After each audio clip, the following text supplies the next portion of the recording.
Alam nyo, nakakabuisi dito sa hindot na senador na to, mga kaiksena, itong si Robin Padilla, ha? Ha? Para daw sa bayan. Para sa bayan. Nako, sarap tuktukan, mga kaiksena. Anong para sa bayan sinasabi? Kailan ka naging para sa bayan? Para ka sa Duterte, hindi para ka sa bayan. Diba?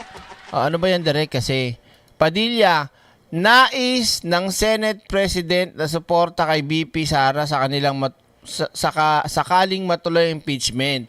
Kasi nga merong usapan o merong bulong-bulungan ng pagpapalit ng Senate President at si Loren Legarda daw may kumakausap sa kanya at nasabi daw kay Senate President Tito Soto. Yon. Ngayon, tinanong si Robin Padilla, kung halimbawa magkakaroon ng bagong Senate President, sino yung gusto mo? Ang gusto ni Robin Padilla yung pro Duterte daw.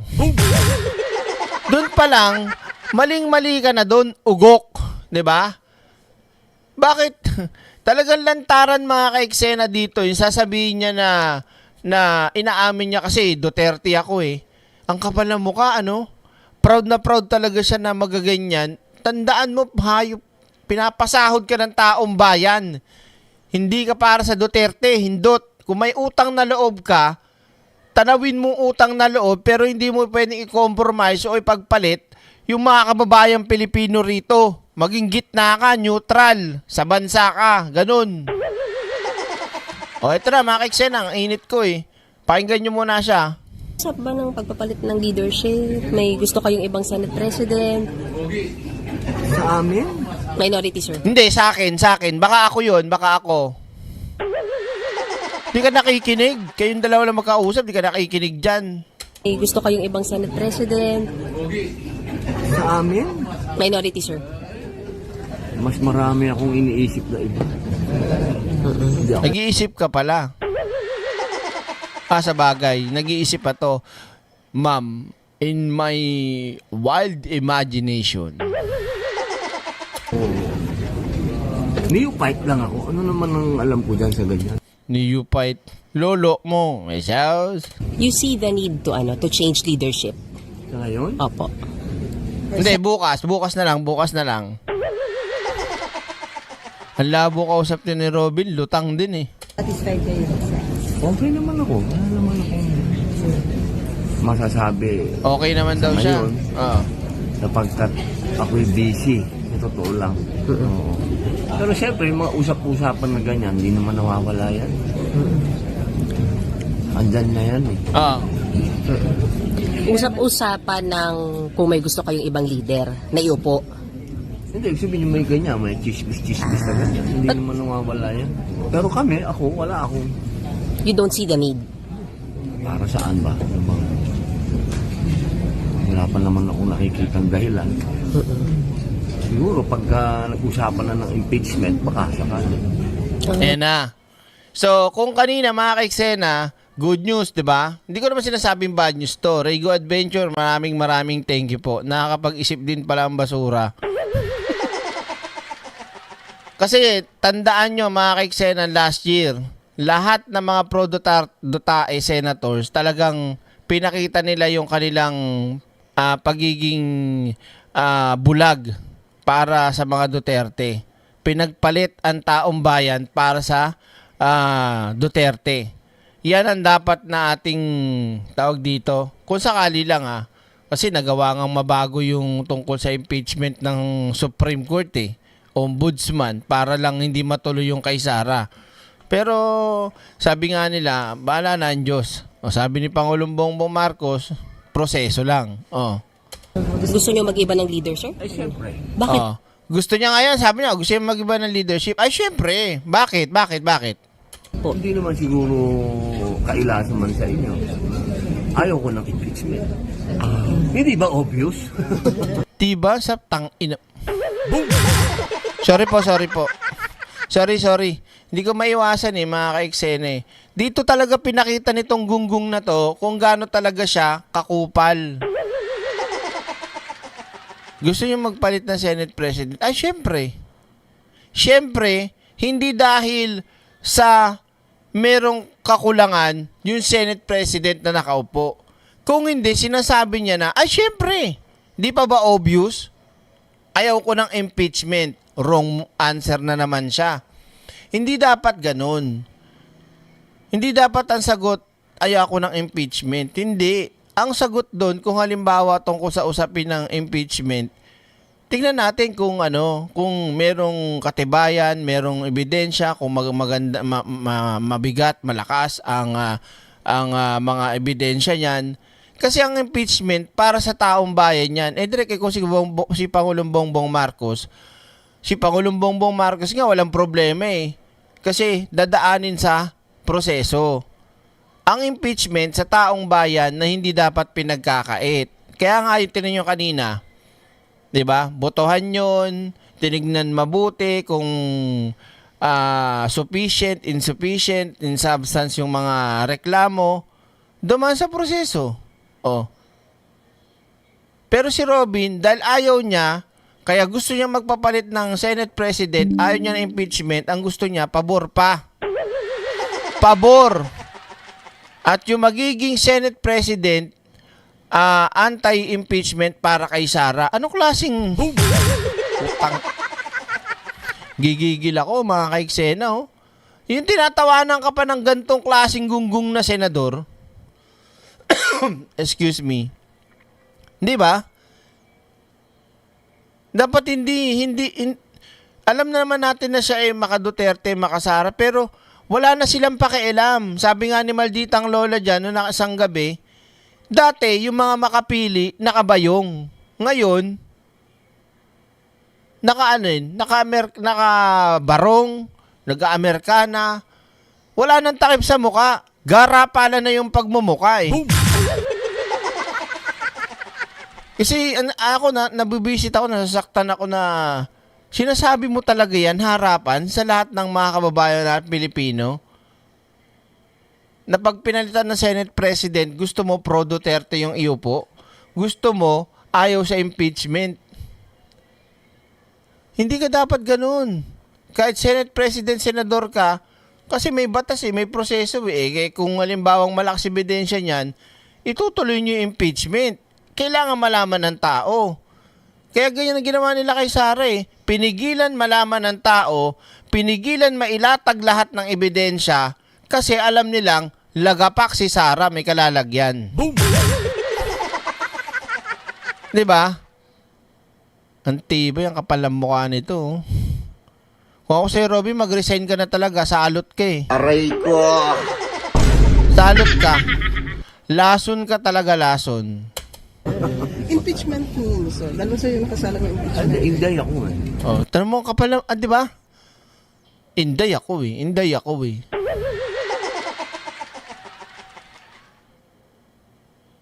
Sino ba pinagsisilba ng senador? Nakakaloka talaga oh. Litin natin. Oh. May usap ba ng pagpapalit ng leadership? May gusto kayong ibang Senate President? Sa amin, Minority, sir. mas marami akong iniisip na iba. Hindi ako... Neophyte lang ako. Ano naman ang alam ko dyan sa ganyan? You see the need to change leadership? Ngayon? Opo. Or satisfied kayo? Okay naman ako. Wala naman ako masasabi sa ngayon sapagkat ako'y busy. Sa totoo lang. Oo. Pero siyempre, yung mga usap-usapan na ganyan, hindi naman nawawala yan. Andyan na yan eh. Usap-usapan ng kung may gusto kayong ibang leader na iupo. Hindi, sabihin nyo may ganyan, may chismis na ganyan. Hindi naman nawawala yan. Pero kami, wala akong... You don't see the need. Para saan ba? Ano bang... Wala pa naman ako nakikitang dahilan. Siguro pagka nag-usapan na ng impeachment, baka sakali. Gusto niyo mag-iba ng leader, sir? Ay, siyempre. Bakit po? Hindi naman siguro kailasan man sa inyo. Ayaw ko ng impeachment. Hindi ba obvious? Impeachment means, lalo sa'yo Diba lang, gago lang no? Di ba obvious? Ayaw ng impeachment kasi para kay Sara. nakasalang ng impeachment. Inday ako eh. Ayaw ko ng impeachment. Siguro doon lang sa Pilipinas. Hindi. gusto nyo maging SP? Wala akong gusto. Wala akong gusto. Sinasabi, isang tanong kasi, kung ako ay halimbawa, magkakaroon ako ng pagnanais na magpalit ng leadership, sa usapin na halimbawa, impeachment is dahil. O di yun ang gusto mo, bobo rin talaga eh. Hindi niya daw gusto magpalit ng SP. Pero, pagdating sa usapin ng impeachment, gusto niya. O, di ba? O di gusto mo nga magpalit ng ano. Ang usapin nga kasi tungkol sa impeachment na mangyayari eh. 'Di ba? O dahil kung magkakaroon ng impeachment, pupunta sa inyo 'yan. Kaya gusto mo mangyari mapalitan yung Senate President at gusto mo pang Senate President yung pro. Kaya magugulat ka na lang talaga kung bakit nangyari last year. Dahil sa mga ganyang galawan, no? Obvious ba? Hindi ba halata? Proud na proud pa maging taksil sa bayan. Pag yun ang pinag-usapan, halimbawa, may impeachment ni Inday na nakarating dito, aba, So, ang gusto obvious nyo, naman. maging leader ng Senate kapag nandito impeachment ni Inday ay Siyempre, from kailangan, the minority. sana, inshallah, God willing, Yung pro-bayan. Paano naging pro-bayan yung gunggong ka? Pro-Sara, pro-bayan daw. Hindi pro-bayan yun. Pro-Sara nga eh.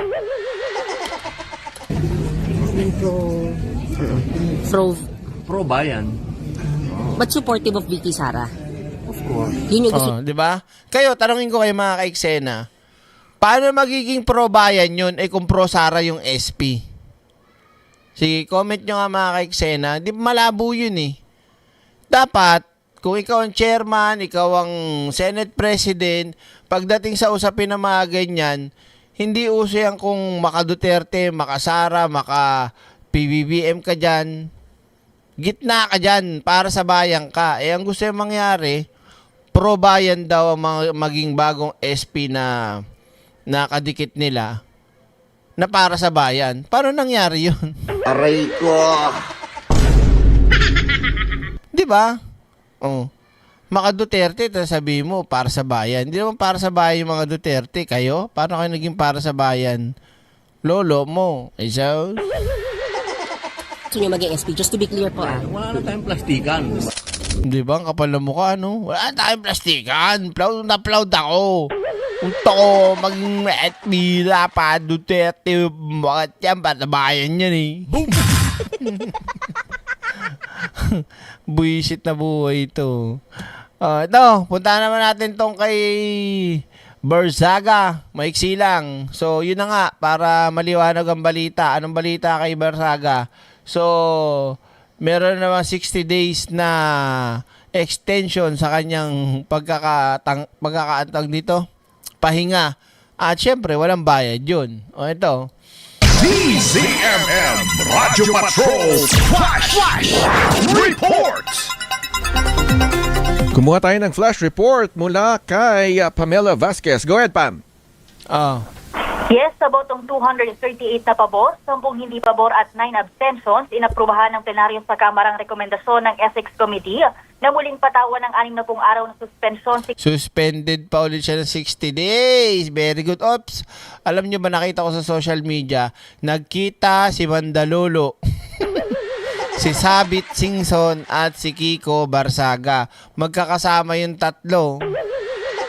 Mukhang may gagawin na namang katarantaduhan. Si Cavite Representative Kiko Barzaga, may kaugnayan pa rin ito sa naging asal ng mambabatas at kabiguan itong dumalot sa committee hearings para sagutin ang mga paratang laban sa kanya. Matatanda ang unang nasuspend ang 60 araw si Barzaga noong December 2025 dahil sa kanyang mga pahayag online. Bibigyan naman ng pagkakataong ipaliwanag ang boto ng ilang mababatas na hindi pumabor sa mosyon. Abangan ang iba pang detalye dito lamang sa DZMM Radyo Patrol 630 at DZMM Teleradyo. At yan ang balitang kumpirmado, sigurado. Ito ang Radyo Patrol. Pamela Vasquez, DZMM. Maraming salamat. Okay, maliwanag mga kaiksena. 60 days. Another 60 days. Gusto ko sanang pag-usapan mga kaiksena yung yung tungkol kay Marcoleta dun sa eksaktong numero o coordinates ng West Philippine Sea. Kaya lang nasa ABS-CBN. Meron kasi ditong hamon kay Marcoleta. Hanapin mo ang meters ba to? Meets bounds ng lahat. Meron, sayang kaya lang makaka-copyright ako Try ko munang hanapin sa iba, baka meron. So mga kaiksena, once again, magandang balita ang nangyari ngayong araw na to para kay Pangulong Bongbong Marcos. Ayan. At pansamantala muna tayo magpapaalam mga kaiksena dahil ito'y, syempre alam nyo na, pasumpu-sumpong na oras lang ang nagagawa ni Direk sa pagla-live. Paglibre lang dahil busy rin tayo. Sino kasi Robin?